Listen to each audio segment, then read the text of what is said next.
Amir. Ya cikgu. Amir pesan sikit Amir dekat kawan-kawan Amir tu. Okey cikgu. Okey kawan-kawan semua, Amir harapkan kawan-kawan semua subscribe, share channel Tercak MX ni ya. Okey, terima kasih. Itu pula yang kamu pesan Ingatkan kamu nak pesan tahun ni belajar lebih bersungguh-sungguh ke apa? Oh, cikgu suruh pesan yang tu lah cikgu. Ingatkan cikgu suruh subscribe. Tak apalah kita teruskan pembelajaran kita untuk bab yang pertama sukatan membulat ni, bahagian yang ketiga ya. Okey cikgu. Okey bahagian yang ketiga dalam bab yang pertama ni, tajuknya ialah luas sektor bulatan ya Okey cikgu. Okey kita mulakan pelajaran kita dengan mengenali rumus luas sektor Okey cikgu. Baik, di sini gambar rajah bulatan macam biasa Baik, di sini adalah sektor bulatan AOB. Okey, jari J dan juga sudut sektor ialah theta. Okey. Jadi sini antara luas AOB ni dengan sudut sektor ni kan, dia adalah berkadaran. Amir faham tak itu? Okey cikgu, saya faham. Okey, kalau faham cuba jelaskan Maksud cikgu di sini, kalau sudut sektor theta ini semakin besar, maka luas sektor AOB ini akan semakin besar cikgu. Betul tak itu maksud cikgu? Okey, bagus Okey, kalau macam tu maka kita boleh tulis macam ni. Maknanya di sini luas sektor OAB, okey, kita nisbahkan dengan luas satu bulatan. Dia akan sama dengan sudut sektor dinisbahkan dengan sudut satu bulatan Okey cikgu, okey. Kenapa cikgu gunakan di sini 2 pi sebab sudut satu bulatan 2 pi radian cikgu. Okey, bagus. Jadi maknanya kita gunakan radian di sini Okey, sebab apa? Sebab theta ni kita guna radian. Betul juga, betul. Okey, seterusnya di sini luas sektor OAB kita tulis sebagai L. Okey, bahagi dengan luas bulatan. Luas bulatan ialah pi j kuasa 2. Okey.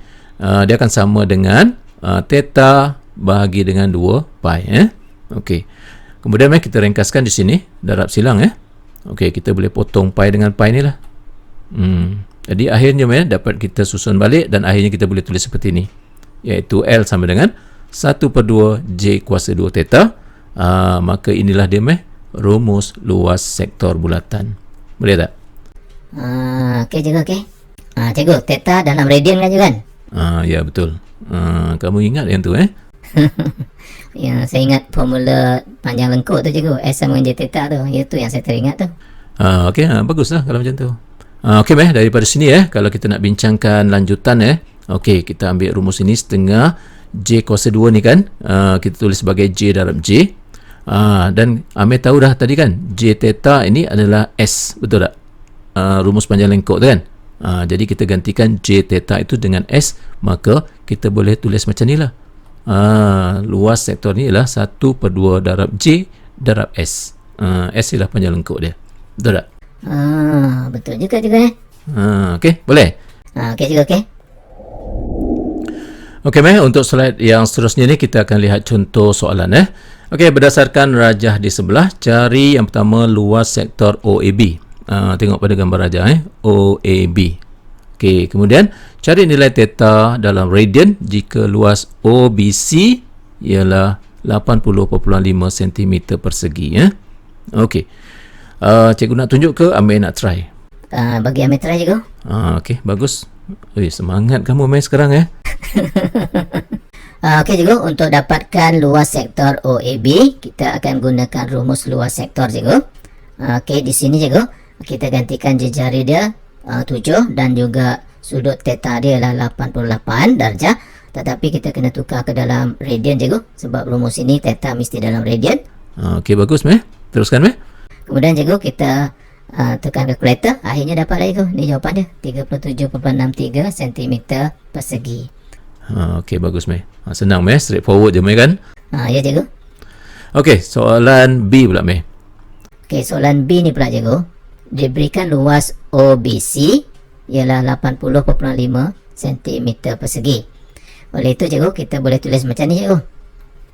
OBC ialah sektor bulatan cikgu, maka kita gunakan rumus luas sektor bulatan ni 1/2 darab dengan jejari dia 7 cikgu. 7/2 darab dengan theta sama dengan 80.5.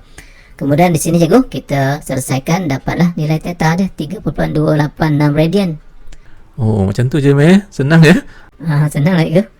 Okey, perlu tak meh kita tukar ke dalam darjah? Tak perlu cikgu, sebab soalan ini minta dalam radian. Okey, bagus Okey meh, kita teruskan pembelajaran kita meh dengan melihat luas tembering okey. Jadi tembering tu meh diwakili oleh rantau yang belorik ni jadi kawasan belorik ni dipanggil tembering lah. Okey cikgu. Baik, sekarang nak cari luas tembering ni macam mana? Kita kena imbas kembali dan ingat kembali meh konsep matematik yang pernah kita pelajari dulu, iaitu luas segitiga. Yang diberikan sebagai 1/2 darab A darab B darab sin theta. AB di sini merujuk kepada dua sisi dan theta itu merujuk kepada sudut kandung dia. Ingat lagi tak? Ingat cikgu. Ini dalam tajuk penyelesaian segitiga aja kan? Ingat pun Okey, bagus. Okey, selain daripada tu Ami ingat lagi tak rumus Heron ni? Ingat cikgu, ingat. Okey, bagus. Ini dia rumus Heron. Jadi rumus-rumus ni akan digunakan untuk menentukan luas tembering ya. Okey cikgu. Okey, Ami boleh terangkan macam mana nak cari luas tembering ni? Saya rasa saya tahu cikgu. Okey, cuba. Mula-mula cikgu, kita cari luas sektor OAB cikgu, gunakan rumus luas sektor ni. Okey. Jadi kita gantikan di sini cikgu, jejari dia 12.5. Kemudian sudut dia lah 1.2 radian. Okey, bagus meh. Kemudian kita ringkaskan cikgu, akhirnya dapatlah 93.75 cm persegi. Itu adalah luas sektor OAB cikgu. Okey, bagus. Kemudian meh? Kemudian cikgu, kita cari luas segitiga ni cikgu, OAB ni. Okey meh, seterusnya meh? Seterusnya cikgu, kita perlu cari luas segitiga cikgu. Caranya cikgu, kita gunakan rumus luas segitiga ni. Kemudian cikgu, kita gantikan nilai A, B dan juga theta. Nilai A dan B nilai yang sama cikgu, 12.5. Kita gantikan di sini. Theta di sini cikgu merujuk kepada 1.2 radian ni. Sebelum tu cikgu, kita tukar dulu 1.2 radian ini ke dalam darjah cikgu. Dia sama dengan 68.75 darjah. Jadi di sini cikgu, theta tu kita gantikan dengan 68.75 darjah. Kemudian cikgu, kita ringkaskan, tekan kalkulator cikgu, kita dapat 72.81 cm persegi luas segitiga OAB cikgu. Okey, bagus. Okey, teruskan meh? Okey, seterusnya cikgu, nak dapatkan luas tembering ni cikgu, maka luas sektor ni kita tolakkan dengan luas segitiga cikgu. Dan akhirnya kita ringkaskan cikgu, kita dapatlah jawapan akhirnya iaitu 20.94 cm persegi.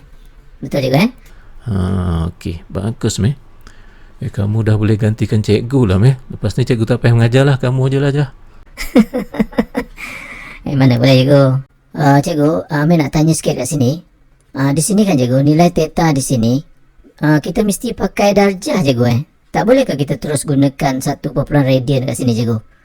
Oh, bagus meh soalan tu. Memang bagus meh. Okey, macam ni meh keterangan dia Okey, untuk rumus yang ini meh, sebenarnya kita boleh gunakan mana-mana sama ada nak guna darjah ataupun nak guna radian boleh. Tetapi kena ingat ni. Semasa kita buat pengiraan tu kita gunakan kalkulator kan. Okey, kita kena tukar mod kalkulator tu sebab apa dalam rumus ini kita melibatkan trigonometri, nampak tak? Okey, kalau pengiraan melibatkan trigonometri kalkulator kita mesti berada dalam mod sama ada darjah ataupun radian mengikut yang kita gunakan tu. Nampak tak? Kalau kita gunakan darjah maka kalkulator kita mesti kita ubah kepada mod darjah.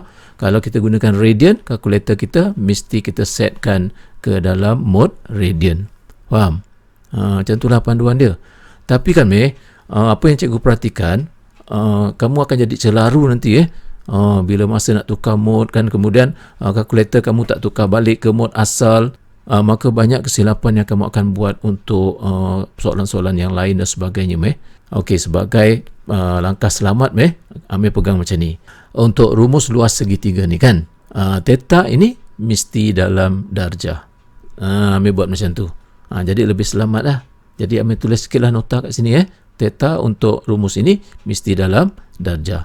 Yang dalam radian tadi theta untuk rumus L ni luas. dan juga rumus untuk panjang lengkok tu, itu mesti dalam radian. Faham Oh, macam tu cikgu okey cikgu, okey. Okey meh, maka dengan itu meh, ini sajalah meh isi kandungan yang ada dalam bab 1 sukatan membulat ada 3 perkara yang nak kita pelajari Okey meh, cikgu nak jelaskan di sini meh, video-video yang kita buat ni, okey, yang cikgu ajar meh ni, dia hanya untuk memahamkan konsep-konsep yang terlibat saja meh. Okey. Jadi cikgu tak dapat tunjukkan di sini penyelesaian masalah yang rumit-rumit tu itu bahagian lain nanti. Mungkin kita akan buat video-video khas lah untuk menjawab soalan-soalan penyelesaian masalah macam tu fokus video kita ni untuk mendapatkan kefahaman dulu tentang konsep yang dipelajari. Betul lah cikgu. Kalau kita tak faham konsep yang dipelajari tu cikgu, macam mana kita nak jawab soalan-soalan penyelesaian masalah tu cikgu kan? Bijak kamu dah semakin dewasa dah pemikiran kamu Yelah cikgu, saya kan pelajar yang paling tua dah di sekolah ni. Tak ada siapa lagi yang boleh saya panggil abang atau kakak. Betul juga paling senior lah kamu Form 5 dah kan. Okey kita jumpa lagi dalam siri pembelajaran seterusnya untuk bab-bab yang seterusnya Okey cikgu, terima kasih cikgu. Sama-sama.